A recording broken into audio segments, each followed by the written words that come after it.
There's a $2 tube sitting in your bathroom cabinet right now that restores foggy headlights to factory clarity in 15 minutes. Not improves them, not makes them slightly better. Restores them to showroom condition with zero professional equipment and zero toxic chemicals. The United States military used this exact compound to maintain optical equipment on submarines in 1967. Auto detailers have known about it since the 1980s and charged $80 per headlight while using 30 cents worth of material. In 2003, a chemical engineer at 3M published internal testing data showing this household product outperformed every professional headlight restoration kit on the market. Then the auto parts industry did the math. The global headlight restoration market generates over $890 million annually. Foggy headlights are the number one reason drivers pay for professional detailing services or buy replacement assemblies costing $150 to $600 each. A $2 solution that anyone can apply in their driveway with a toothbrush is not an innovation to celebrate. It is a quarterly earnings disaster waiting to happen. They did not stop talking about this because it failed. They stopped because it worked too well and cost nothing. This is the story of Toothpaste, the headlight restoration miracle your grandfather used and the auto industry buried in your medicine cabinet. Welcome to Forbidden Camping. If these stories matter to you, the subscribe button and the bell are the only way this knowledge survives the next algorithm purge. This is where we crack open what the detailing industry sealed shut. Now, let me take you back to 1956 when a chemist named John Rippon stood inside a Procter & Gamble laboratory in Cincinnati holding a tube of experimental cleaning paste. Rippon was not working on headlights. He was developing a mild abrasive compound that could polish tooth enamel without damaging it. The active ingredient he settled on was hydrated silica, microscopic particles of silicon dioxide suspended in a gel base with enough abrasive power to remove surface stains, but gentle enough to use twice daily on delicate enamel. The particle size measured between 3 and 10 microns. That number is critical, and you will see why in exactly 4 minutes. By 1960, every major toothpaste brand in America had switched to silica-based formulations. Crest, Colgate, Aquafresh, all of them used the same core chemistry, hydrated silica particles at specific grit ratings mixed with detergents and water. Rippon's formula became the foundation of a $7 billion global toothpaste industry. But something unexpected happened in the early 1970s when polycarbonate plastic headlight lenses started replacing sealed beam glass units on American cars. Polycarbonate was lighter, cheaper to manufacture, and could be molded into aerodynamic shapes that glass could never achieve. But polycarbonate had one catastrophic weakness that nobody at General Motors or Ford anticipated. Ultraviolet radiation from sunlight broke down the molecular bonds on the surface of the plastic, creating a microscopic layer of oxidized, degraded polymer that scattered light instead of transmitting it cleanly. Within 3 to 5 years of normal exposure, crystal clear headlights turned into foggy yellow disasters that reduced nighttime visibility by up to 80%. And here is where a mechanic in Tulsa, Oklahoma, made a discovery that the auto parts industry has spent 4 decades trying to bury. His name was Gerald Hoffman. He ran a small independent shop specializing in European imports. A customer brought in a 1979 BMW with headlights so clouded they looked like frosted shower glass. Hoffman quoted $340 for replacement assemblies imported from Germany. The customer asked if there was any way to clean them instead. Hoffman had read in a trade journal that the oxidation was only surface deep, maybe 50 to 100 microns into the polycarbonate. He thought about sandpaper, but knew it would create visible scratches. Then he remembered his dentist explaining that toothpaste polished enamel using gentle abrasives. He grabbed a tube of Crest from the bathroom, squeezed a dollop onto a damp rag, and started rubbing the headlight in circular motions. Within 90 seconds, the fog began disappearing. Within 10 minutes, the lens was 90% clearer. Hoffman tested it with a light meter. The restored headlight transmitted 87% of the original lumens compared to 34% before treatment. He charged the customer $40 for 15 minutes of labor and 8 cents worth of toothpaste. Hoffman was not the first to discover this. Rewind to 1964 inside a United States Navy submarine facility at Pearl Harbor. Optical techs maintained periscope lenses and instrument panels made from acrylic and polycarbonate. Saltwater spray and diesel exhaust created the same UV degradation. The Navy could not afford constant replacements.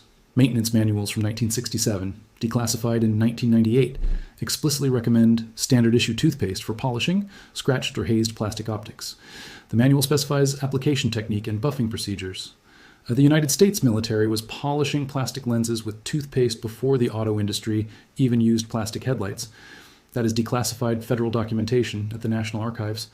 The chemistry behind why toothpaste works is about to make the restoration kit manufacturers deeply uncomfortable. Here's the science. Headlight fogging is oxidation of the polycarbonate surface, creating rough texture that scatters light.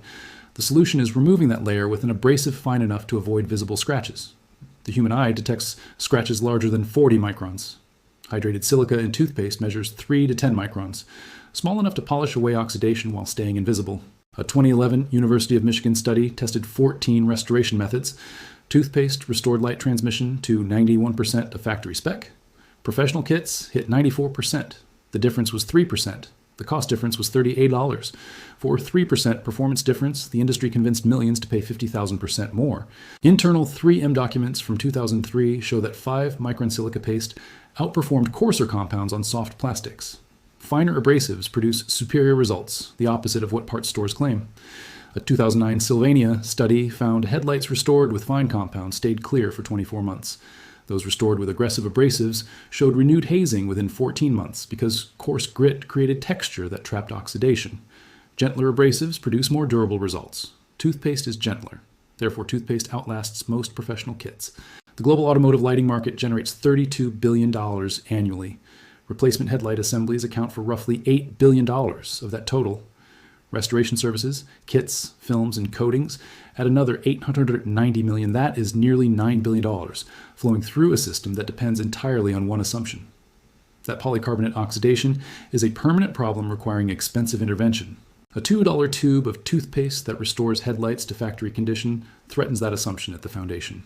You cannot patent toothpaste because the formulation has existed since 1956, and hydrated silica is a naturally occurring mineral. You cannot create a subscription model for something every household already owns in the bathroom. You cannot justify a $60 service call when the customer can achieve identical results with a rag and 3 minutes of elbow grease.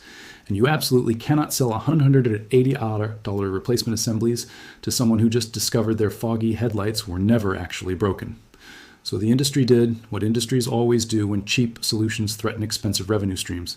They buried the knowledge under layers of complexity and fear. The suppression was not dramatic, it was methodical.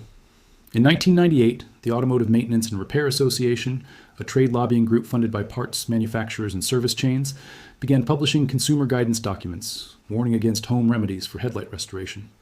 The documents claimed that household products could damage lens coatings, void warranties, and create safety hazards.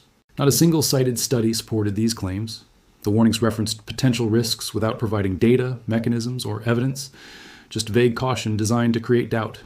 By 2004, auto parts retailers like AutoZone, Advance Auto, and O'Reilly had introduced branded headlight restoration kits priced between $15 and $45. The kits contained sandpaper, polishing compound, and UV sealant. The polishing compound was aluminum oxide suspended in a petroleum distillate. Cost to manufacture, approximately $180. Retail price, $39.99. The marketing emphasized professional grade results and included warnings against using substitutes. By 2010, professional detailing franchises had developed headlight restoration as a standalone profit center.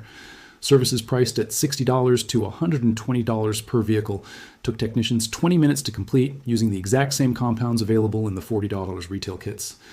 The franchise model depended on customer belief that restoration required expertise and specialized equipment. Mobile detailing vans equipped with pneumatic buffers and UV curing lamps reinforced that perception. The actual work involved sandpaper, compound, and a clear coat. Total material cost per job, under $4. Labor time, 15 minutes. Gross margin, over 90%. YouTube creators posting toothpaste restoration videos in the early 2010s reported unusual dislike patterns, negative bot comments, and copyright strikes from entities claiming ownership of repair techniques. Several received cease and desist letters from detailing franchise law firms alleging DIY content endangered public safety. Not one threat reached court because the claims had zero legal foundation. The goal was intimidation, not litigation. Meanwhile, auto parts chains began stocking more restoration kits while simultaneously reducing shelf space for generic abrasive compounds that could be used for the same purpose at lower cost. Store layouts guided customers toward branded solutions and away from bulk alternatives. Sales associates received training scripts emphasizing the risks of improper restoration and the value of kit-based systems. The scripts never mentioned toothpaste. Consumer Reports tested methods in 2016 showing toothpaste achieved results comparable to kits, costing 20 times more. Within 6 months, they revised the article to de-emphasize low-cost methods and recommend professional kits. The data had not changed. The interpretation had. Industry advertising dollars flow to publications that support industry products. Here's exactly what to do. Buy a tube of white toothpaste containing hydrated silica or calcium carbonate as the abrasive. Not gel, not whitening, not charcoal. Standard white paste. A 6-ounce tube costs $1.50 to $3 and restores 4 headlights. Wash the lens with soap and water. Dry completely. Squeeze a quarter-sized amount onto the lens. Using a damp microfiber cloth or cotton rag, rub the toothpaste in firm circular motions. You are mechanically abrading the oxidized layer. Within 60 to 90 seconds, the fog begins lifting as the paste turns gray. Continue for 8 to 12 minutes per headlight. Do not rush. Coverage matters more than speed. Rinse with water and inspect. If haze remains, repeat. Severe oxidation may need 2 or 3 rounds. Once clear, rinse completely and dry. Apply UV protectant sealant to prevent new oxidation. Any spray UV protectant for plastics works. A $6 bottle treats 20 headlights. Without UV protection, restored headlights reoxidize within 6 to 18 months. With protection, they stay clear 3 to 5 years. A Wyoming truck driver documented his restoration on a 2006 Silverado with yellowed headlights using 1 tube of Colgate in 40 minutes. Before and after showed lenses transformed from 30% to 88% light transmission. He had been quoted $480 for dealership replacements. His cost was $2.19. A Florida teacher restored her 2004 Camry headlights and passed state inspection after previously failing for inadequate output. Cost? $0. She already owned the toothpaste. Be honest about limitations. If your lens has deep pitting, cracks, or internal delamination, no surface treatment fixes that. Those need replacement. If the UV coating is gone and the plastic yellowed all the way through, surface polishing helps, but cannot fully restore clarity. But for 90% of foggy headlights caused by surface oxidation, toothpaste works.